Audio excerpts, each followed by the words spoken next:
بسم الله. السلام عليكم ورحمة الله وبركاته. وعليكم السلام ورحمة الله. شباب، احنا الآن عند الطبيب الشعبي علي حضيري الجهني، يعالج بالكوي والحجامة والأعشاب، متخصص بالواهنة.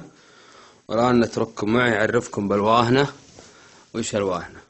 السلام عليكم يا وعليكم السلام ورحمة الله وبركاته. الواهنة ذي سجيج شو اسمه يتقلص عنها الدموية الدهنية، وثم يتشدد على الأعصاب وعلى وسامة الجسم. الطاقة الكهربائية ما تشيل الدم، يتوقف الدم ما تمسك الواهنة. في ناس يقول لها الأبهر، وناس يقول له وش اسمه انزلاق غضروفي، وناس يقول له احتكاك، وناس يقول له إنه هذا وش اسمه ألم شديد من الانزلاق أو الشيء الثقيل، وهي أعصابا ميتة ليس حية في الجسم، وهي تثر قلق وضيقان وتعب وتشدد اللي هي العروق او شو اسمه المنويه، اللي هي شو اسمه تجيب للانسان توقف عن اهله، او يتوقف عن شيله الثقيل، او فك الصموله، او شو اسمه الحاجه اللي طال عمرك وش اسمه ياخذها بالشده، ما انه يفتر الحيل عنها، تفتر الحيل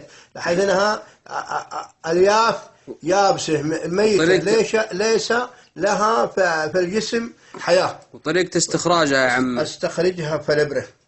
شباب أنا أشوف هذا اللي شفت كيف؟ هذه هي خرجت منك، شفتها كلها طلعها من ظهري من الجسم، تشبه القطن. هذه طال عمرك ميتة في نفسها الأوتار العصبية اللي بين البشرة الأولى والبشرة الدهنية، وهي تشدد زي زرعة النجم في البقع.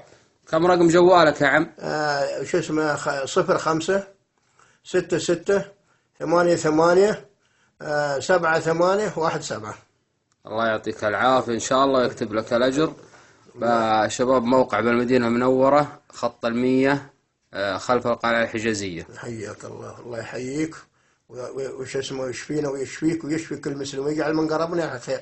وانا الحمد لله اعالج الحمد لله وش اسمه بدون طلبية فلوس. ابغى دعاء المسلمين وراحة المسلم، لا جاني سقمان او شو اسمه عنده اي وش اسمه اولام تحس في جسمه، وان الالم ذا اشتكى عضو منه فاشتكى العضو كله. الله يكتب لك الاجر والسلام عليكم. امين يا كريم، جزاك الله خير.